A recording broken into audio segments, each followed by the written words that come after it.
Tetapi pada saatnya kalau Pak Ferry merasa disudutkan, maka Pak Ferry akan buka. Itu statementnya, begitu loh. Hari ini ada BAP tambahan yang dilakukan oleh penyidik kepada Pak Ferry. Begini ya, saya juga ingin menjelaskan terlebih dahulu. Pertama, mengenai kasus di Bogor. Sekali lagi ya, saya tidak memfitnah siapapun. Ingat itu, tidak ada kita memfitnah siapapun. Tidak pernah saya menyebutkan itu kasus siapa. Tetapi, Pak Ferry mengatakan ketika semakin disudutkan, maka akan dibuka. Ya. Lalu yang kedua begini, ada dua hal yang sedang kita upayakan. Yang pertama adalah proses hukum. Pak Ferry berkomitmen untuk mengikuti proses hukum dengan baik. Di sisi yang lain, ada yang disebut proses perdamaian. Itu yang sedang kita upayakan. Maka ada dua sisi. Kalaupun, sekali lagi saya mau katakan, kalaupun tidak ada perdamaian, kita ikutin proses hukum. Jadi kalau ada yang mengatakan ada ancaman atau ada bargaining begitu, itu nggak benar semua. Karena sekali lagi kita tidak mengancam siapapun. Tetapi Pak Ferry semakin disudutkan, Pak Ferry punya hak untuk melakukan pembelaan. Itu. Yang ketiga yang perlu saya terangkan kembali adalah di dalam statementnya kuasa hukum mengatakan bahwa akan membuka sejarahnya Pak Ferry. Nggak ada masalah, dibuka aja. Biar menjadi terang benderang begitu loh. Supaya perkara ini tidak menjadi isu-isu yang liar. Kita harus benar-benar fokus di proses penegakan hukumnya. Benar nggak sih terjadi penganiayaan? Benar nggak sih terjadi pemukulan? Karena sekali lagi kami menekankan, kalau memang tidak pernah ada, sekali lagi ya, kalau memang tidak ada hidung yang patah, kami memohon kepada Polda Jawa Timur untuk menerapkan pasal 44 ayat 4 Undang-Undang PKDART yang ancaman hukumannya hanya 4 bulan. Kalau ancamannya 4 bulan, maka Pak Ferry itu tidak perlu dilakukan penahanan. Ya. Jadi sekali lagi tidak ada kami memfitnah siapapun. Yang kedua, kami memegang kok fakta-faktanya terkait dengan perkara Bogor. Jadi kalau kuasa hukum mengatakan akan membongkar sejarahnya dari Pak Ferry, kami persilahkan. Itu hak dari kuasa hukum, hak dari Ibu V sendiri. Tetapi sekali lagi, ketika Pak Ferry dipojokkan, Pak Ferry juga akan membuka sebuah kebenaran. Begitu. Patah hidung itu tidak ada temuan pengacara. Kalau dikatakan ada patah itu, buka dong visumnya. Kalau memang tidak ada, kami memohon pasal 44 ayat 4 yang ancaman hukumannya hanya 4 bulan, itu dapat diterapkan dalam perkaranya Pak Ferry. Dugaan ya, sekali lagi. Bang, yang di Bogor itu kan berarti foto yang dibawa Pak Ferry ketika bibirnya foto itu, Bang? Oh enggak, itu yang tanggal 6. Artinya begini, kita tidak mau menyentuh dulu perkara di luar perkara undang-undang dugaan PKDART ini. Tidak perlu kita meluas kemana-mana. Sekali lagi, tidak perlu kita meluas kemanapun. Tetapi sekali lagi Pak Ferry juga seorang manusia, akan melakukan pembelaan pada saatnya. Nah, terkait dengan pembelaan tersebut, Pak Ferry juga perlu dong menyampaikan sesuatu nanti.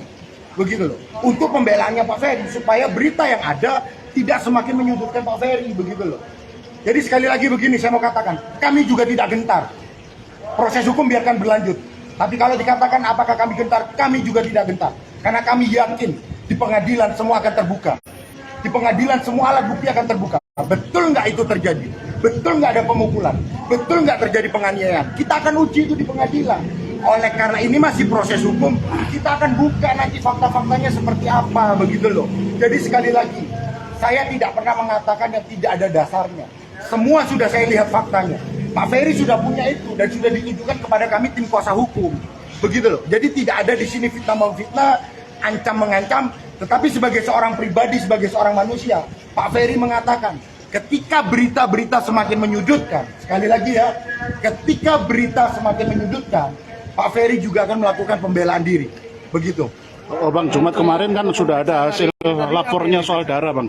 Gimana? Jumat kemarin sudah ada hasil lapor darah dari pihak lapor, bahasanya memang darah itu adalah murni dari darah Vena Melinda. Ini Begini tanggapan loh, dari kami ini tidak pernah mengatakan darah yang keluar dari hidung itu bukan darahnya Ibu V. Kami tidak mempermasalahkan darahnya. Kalaupun itu memang darahnya Bu V, ya sudah, nggak ada masalah. Yang kami permasalahkan adalah apakah benar hidungnya patah? Apakah benar tulang hidungnya itu loh patah? Karena kalau tulang hidungnya tidak patah, sekali lagi saya mau katakan, Andai kata tulang hidungnya tidak patah, kami meminta pasal 44 ayat 4 dapat diterapkan dalam perkara dugaan tindak pidana KDRT ini. Begitu loh. Pak, upaya perdamaiannya sudah sampai mana? Ya, kami berharap seperti yang statement dari kuasa hukum kan pada hari Kamis akan hadir tempat di Polda Jawa Timur. Kami berharap di hari Kamis itu akan ada pertemuan sehingga kedua belah pihak dapat mengungkapkan isi hatinya masing-masing begitu. Ayolah, kita nggak perlu lagi menggiring ini kemanapun. Sekali lagi kita tidak perlu menggiring perkara ini kemanapun, ke arah yang manapun. Yang penting adalah bagaimana kedua belah pihak. Kalau memang kedua belah pihak mengupayakan dalam artian ada jalan keluar yang terbaik bagi kedua belah pihak, mari kita upayakan perdamaian tersebut. Kalaupun tidak ada, sekali lagi ya, kalaupun tidak ada, biarkanlah proses hukum ini berjalan. Kami tim penasihat hukum sudah menyiapkan pembelaan-pembelaan terkait dengan pembelaan yang akan dihadapi Pak Ferry nanti di pengadilan, begitu loh. Bang, untuk ada komunikasi Pak terkait upaya perdamaian ini Pak. Kami bermohon kepada pihak kepolisian Polda Jawa Timur untuk mengajukan permohonan perdamaian. Apakah nanti Kamis ini akan ada upaya tersebut? Kita lihat aja nanti di hari Kamis, begitu loh. Bang, soal penangguhan penahanan pekan ini katanya akan diputuskan oleh pihak Polda Jatim, apakah setuju atau enggak, ini dari pihak jenengan bagaimana untuk menanggapi hal itu? Kalau ditolak bagaimana Bang? Begini ya, sifatnya permohonan dari penangguhan penahanan itu kan permohonan. Karena ini kan kewenangannya Polda Jawa Timur. Maka ditangguhkan atau tidak ditangguhkan Pak Ferry itu adalah kewenangan sepenuhnya dari penyidik Polda Jawa Timur. Tapi begini loh, kalau kita mengetahui tujuan penahanan itu apa sih? Tujuan penahanan adalah untuk memperlancar proses penyidikan. Kalau Pak Ferry sejak awal berkomitmen untuk kooperatif, sekali lagi ya, Pak Ferry berkomitmen untuk kooperatif mengikuti setiap proses hukum, maka sebaiknya kami mengajukan permohonan penangguhan penahanan dapat dikabulkan. Karena Pak Ferry sudah menyatakan akan mengikuti proses hukum dengan baik, akan kooperatif, begitu loh. Untuk materi pemeriksaan hari ini tadi, apa yang diperiksa lagi? Masih sama mempertanyakan bagaimana kronologisnya, begitu dugaan KDRT-nya itu kronologisnya seperti apa dari versinya Pak Ferry, begitu loh. Ada bukti baru yang dibawa? Belum. Kami persiapkan bukti itu ada dua ya. Begini, tidak semua bukti itu kami akan hadirkan di Polda Jawa Timur. Karena kalau dari terlapor atau tersangka memiliki hak untuk menghadirkan alat bukti itu di pengadilan nanti. Jadi tidak perlu semua kami hadirkan di polisi daerah Jawa Timur. Nanti pada saatnya kalau perkara ini sudah masuk ke pengadilan, kami akan buka semua alat bukti yang sudah kami miliki, begitu loh. Bang, soal untuk upaya pengajuan permohonan penangguhan penahanan, nah ini dasar dari jenengan ini apa untuk Ferry? Soalnya kalau soal kesehatan kemarin pihak Bidokes sudah mengonfirmasi kondisi Pak Ferry dalam keadaan sehat. Nah ini apa lagi yang ingin disampaikan? Yang kami ajukan itu semua berdasarkan hukum. Yang pertama ada syarat objektif, yang kedua ada syarat subjektif. Kami menggunakan syarat subjektif untuk mengajukan penangguhan penahanan. Apa itu syarat subjektif? Syarat subjektif adalah bagaimana Pak Ferry berjanji akan kooperatif. Yang kedua, tidak menghilangkan barang bukti. Bagaimana menghilangkan barang bukti sedangkan seluruh barang bukti sudah disita oleh pihak kepolisian Polda Jawa Timur melalui penyidik. Maka dari itu kami merasa Pak Ferry memenuhi syarat subjektif untuk ditangguhkan, begitu loh. Jadi kami ulang sekali lagi, dari statement kuasa hukum dari Ibu V mengatakan akan membuka semua sejarah dari Pak Ferry. Sekali lagi, kami nggak gentar. Ini proses hukum, biarkanlah tetap berjalan. Di sisi lain, biarkanlah perdamaian itu tetap diupayakan. Dan tidak ada fitnah-memfitnah, dan tidak ada ancam-mengancam. Kami tidak pernah menyebutkan nama, kami tidak pernah menyebutkan kasus apa di Bogor itu. Tetapi pada saatnya, kalau Pak Ferry merasa disudutkan, maka Pak Ferry akan buka.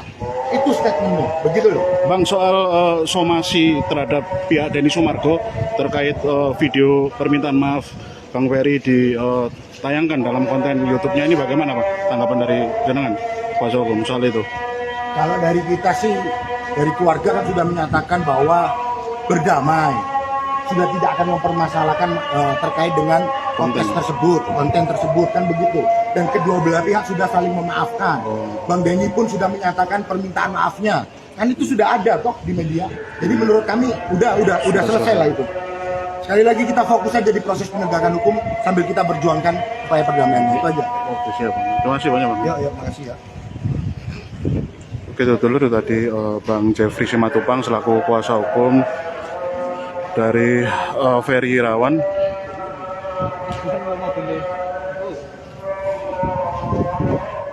Terima kasih sudah nonton. Jangan lupa like, subscribe, dan share ya.